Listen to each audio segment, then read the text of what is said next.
Welcome to the show, ladies and gentlemen. Another week, another day to bring you Express Breakdown. Sitting with me today is LJ. LJ, welcome to the show. Thank you, KB. Great.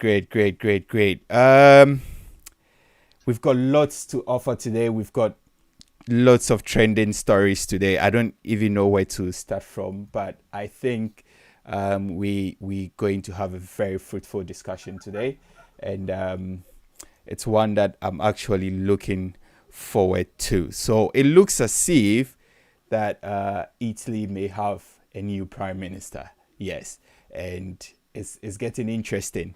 There's a whole lot of controversy surrounding this election. The US President Joe Biden has also expressed concerns about this election. Some world leaders have also expressed concerns about this election. And if you have been listening to the news, or if you have been staying tuned to the news, you realize that there's been several news articles surrounding this election. Some people are saying that she may be the right person for Italy. Others are also saying that no, she's going a different direction, totally against the new odds of democracy and the likes. But if you haven't heard the news, here it is. Giorgia Meloni is the prime minister elect of Italy as it stands. Yes, and we are going to dive into it. There is a video all the way from 2018. LJ, have you seen the video?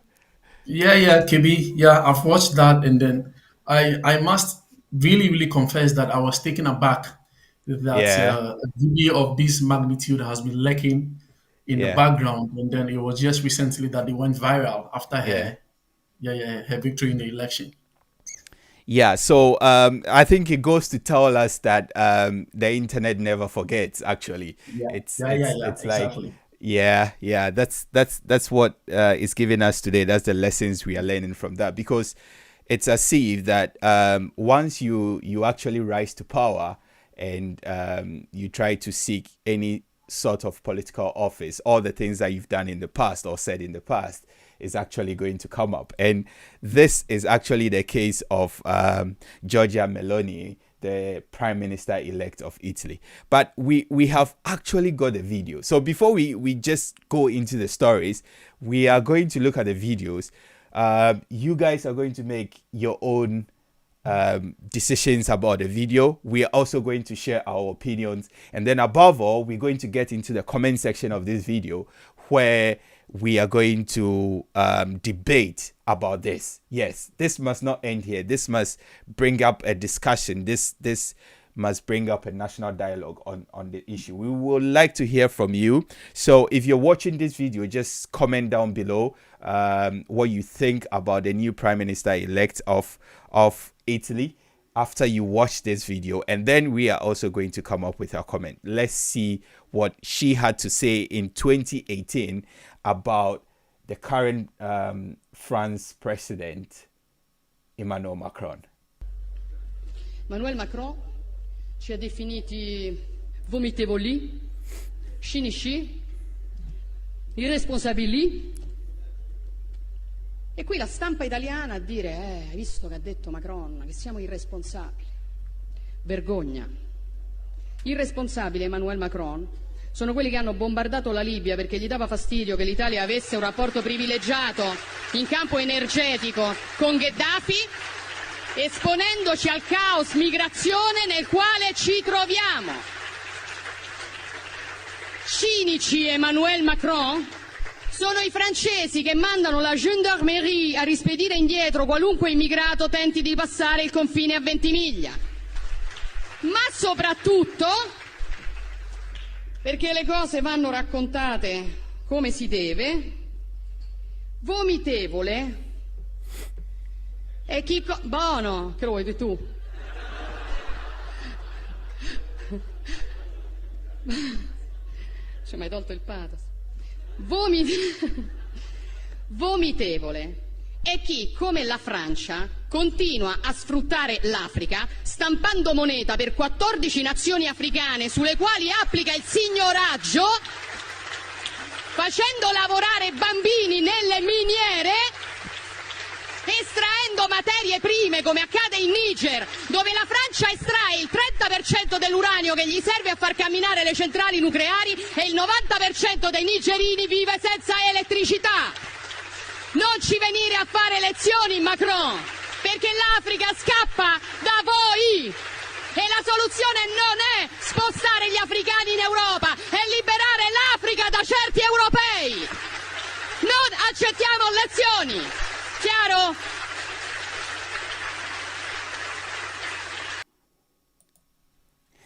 Yeah, so welcome back. So that's his, the new prime minister elect of Italy.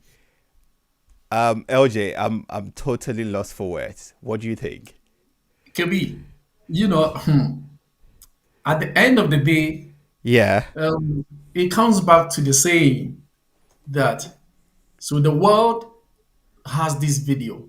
yeah, Some people were actually she was speaking at a conference yeah, in 2018, I think one of her political, rallies, yeah. and the world had access to this video, and then they chose to keep it. The world chose to keep it under the carpet because who cares? It's just Africa. Yeah, So my question is, if she didn't have this personal, probably this personal, let me use the word vendetta yeah. against Emmanuel Macron, with this video, will she actually come out to say these things? Because trust me, the whole world knows what countries like France is doing to the majority of Francophone Africa. But Okay. the reality or the severity of what France is actually doing, the exploitation, the level of exploitation and the impoverishment, we don't really get to know it. We don't really get to see it. So if it wasn't for a lady like this, I don't think we will know what actually is the fact or the reality on the grounds. KB, don't forget that this is a lady coming from the right wing of Italy. Yeah, These are the Conservative Party of Italy. yeah. These are people described as fascist. They have their own conservative ideals. These are people who, are described as having the same mindset as Benito Mussolini. And when you go back to history, Benito Mm-hmm. Mussolini was the last dictator of Italy. Of Italy, yeah. So if a person like this can come out and say this about the West, about their own neighbor of the Eurozone, it tells you something. You understand? So you're France trying is to say she's trying to uncover things which are already being done, like things already existing. exactly. Okay. You see, you may not agree with some of the ideals of their party. Yeah. For instance, when they are preaching the gospel of zero tolerance to illegal migration, or when they are talking about issues of gender, the LGBTQ here and there. Yeah, Yeah. you may not agree with all of these things, but it doesn't take away the fact that what this woman is saying should be taken with a pinch of salt because it is the reality. This is how France has impoverished the continent of Africa for so many, many decades, and it is continuing to happen. Go back in time, and then if you go to the history of countries like Guinea and Mali, Yeah. when the people were fighting for independence, political independence, okay, France said yes, we will give you the independence that you want, but you have to sign a pact, an agreement that you will still be colonies. Okay. When these countries said no, we can't sign this because this is not something that is going to help us in the long term, what Yeah. did France do? History tells us that France came back to these two countries and they took away every single thing that they believed they brought into the country. History tells us that they even took away classroom chairs, they took away classroom boards, and they proceeded to pour concrete into the sewage pipes. So because these African countries refuse to still remain French colonies Colonies. after independence. So Exactly. it's like a man who is telling the girlfriend that, okay, if you're parting ways with me, then whatever I bought for you, I need it back, sort of. Exactly. It's even worse than that. Actually, Yeah. what they did was to serve as a deterrent to other Francophone African countries that This is the fate that awaits you if you choose to go your own way. Oh, So so they were today, sending signal to other people. sending a message. That is why Okay. today you have almost all the francophone African countries use the same currency, the CFA, and Yeah. this currency is printed for them by the French government. 85% of the national reserves of these African countries are kept in France Okay. under the tutelage of the French Minister of Finance. Yeah. And then the agreement is that, so mind you, these countries only have 15% of their national reserves to work with, to spend on infrastructure, to spend on education, to spend on health. So the 85% of their own money that they keep in France, if you want that money, if you want to access that money, the records are there. You have to submit a report of your country. And then when it is approved, then you can get access up to 20% of your own money, but as loans with commercial interest. So if I understand what you're saying, it means that most of these countries that are in Africa who claims to actually have gained independence are still even still under colonialism, sort of. What we have on our continent, Yeah. KB, is just political independence. Oh Economically, my we are god. not independent. So Yeah. that is why they have coined the word neo-colonialism. Yeah. Yeah. You understand? So, my brother, trust me, I've had the privilege to go to countries like Benin and Yeah. Togo. Yeah. It's Bro, nothing to write home about, isn't it? bro. But the woman, the prime minister elect of Italy, she made some wild allegations against Emmanuel Macron. She claims that it was the French that bombed Libya. These are things that we cannot take lightly. Like, the world is just, as you said from the beginning, the world knew the truth. People knew that France was doing something bad in Libya, and everybody kept quiet. Yeah. The people who are in power actually know that Mohammed Gaddafi was actually killed or assassinated, and people are quiet. This is disturbing, actually.